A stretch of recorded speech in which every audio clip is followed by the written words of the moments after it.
नमस्कार दोस्तों, आपका स्वागत है the RSR education centre Samastipur में।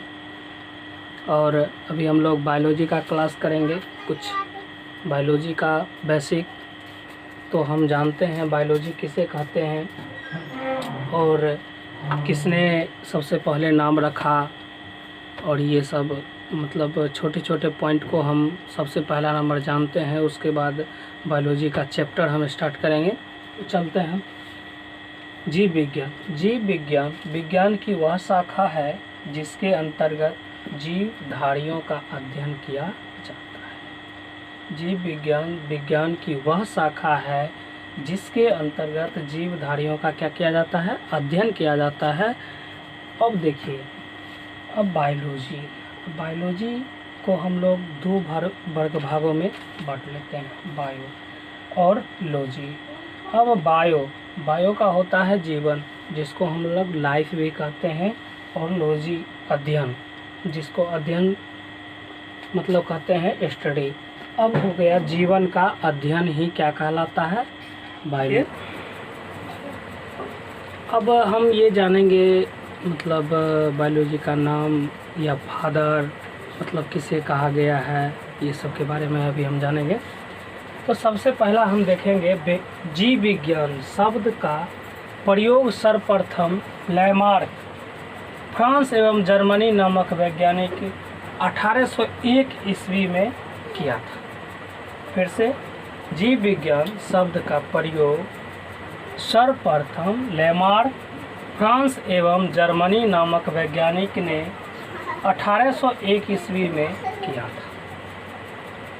ठीक है।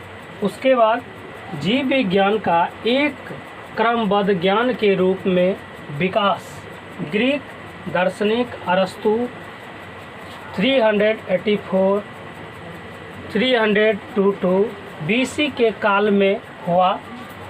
उन्होंने ही सर्वप्रथम पौधों एवं जंतुओं के जीवन के विभिन्न पक्षों के विषय में अपने विचार प्रकट किए। इसीलिए अरस्तु को जीव विज्ञान का जनक, फादर ऑफ बायोलॉजी कहते हैं। इन्हें विज्ञान के जनक, अब देखिए, फादर ऑफ जूलॉजी भी कहते हैं। अब देखिए, जीवधारियों का वर्गीकरण। जीवधारियों का वर्गीकरण अरस्तु द्वारा समस्त जीवों को दो समूह में विभाजित किया गया। कितने वर्ग भागों में? दो वर्ग भागों में, जंतु समूह एवं वनस्पति समूह। दो वर्ग भागों में बांटा गया, जंतु समूह एवं वनस्पति समूह। अब देखिए, लिनियस ने भी अपनी पुस्तक स्टेमा नेचुरल में संपूर्ण जीवधारियों को दो जगतों, किंगडम पादप जगत प्लांट किंगडम तथा जंतु जगत एनिमल किंगडम में विभाजित किया। देखिए, लिनियस ने वर्गीकरण की जो प्रणाली शुरू की, उसी से आधुनिक वर्गीकरण प्रणाली की नींव पड़ी। लिनियस ने वर्गीकरण की जो प्रणाली शुरू की, उसी से आधुनिक वर्गीकरण प्रणाली की नींव पड़ी।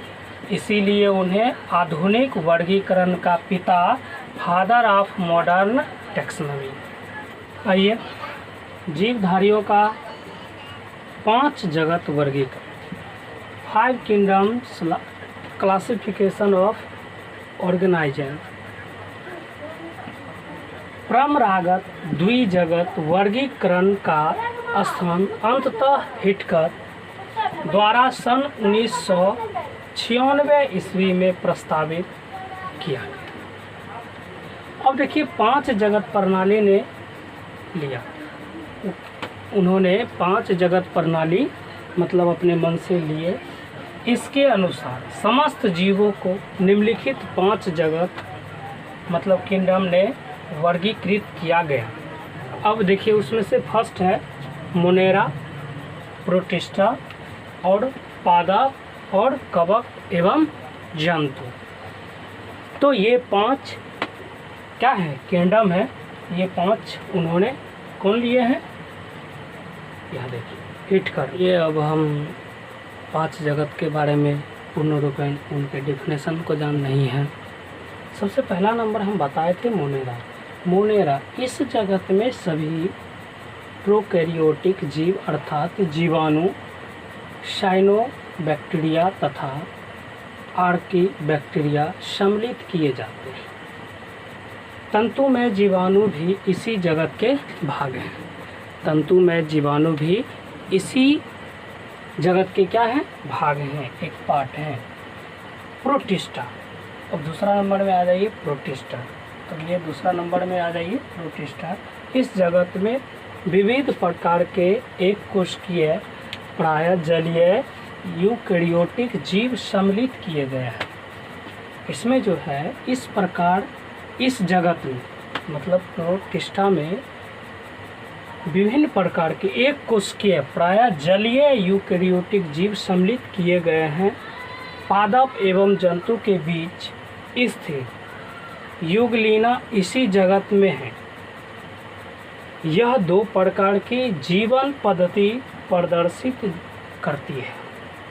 ये मतलब 2 प्रकार की जीवन पद्धति प्रदर्शित करती है। सूर्य के प्रकाश में स्वपोषित एवं प्रकाश के अभाव में इसके अंतर्गत साधारणतया प्रोटोजोआ आते हैं। इसमें जो है प्रोटोजोआ आते हैं। अब देखिए तीसरा नंबर में हम लोग पढ़ते हैं पादप के बारे में। पादप इस जगत में प्रायः में सभी रंगीन बहुकोशिकीय प्रकाश संश्लेषी उत्पादक जीव सम्मिलित हैं। शैवाल, मांस, पुष्पीय तथा अपुष्पीय जीव बीज, जो बीज होता है पौधे के बीज, पौधे इसी जगत के अंग हैं। तो इतना आप समझ गए। अब देखते हैं हम 4 में क्या है। तो देखिए 4 नंबर कवक।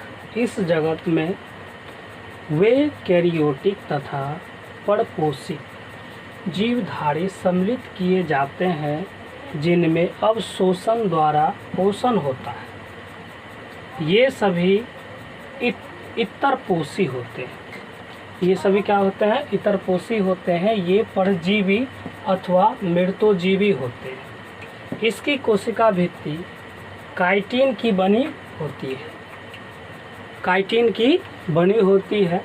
अब हम 5वां नंबर देखते हैं जंतु। इस जगत में सभी बहुकोशिकीय जंतु समभोजी यूकेरियोटिक उपभोक्ता जीव सम्मिलित किए जाते हैं। इसके मोटाजोआ भी कहते हैं। इसे कहते हैं मोटाजोआ भी कहते हैं।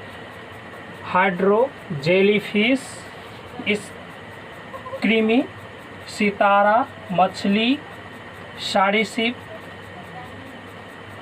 और उभयचर पक्षी तथा स्तनधारी जीव इसी जगत के अंग हैं। तो हम लोग इतना तक पढ़ लिए। ये हैं बेसिक।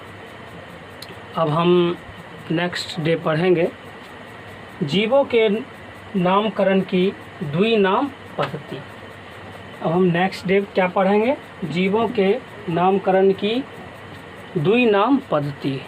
तो बेसिक मेरा वीडियो 2 रहेगा और उसमें जो है आप लोग को अगर अच्छा लगे तो और कुछ नहीं करना है, सिर्फ शेयर करना है। और घर में रहिए, सेफ रहिए। ठीक है, थैंक यू।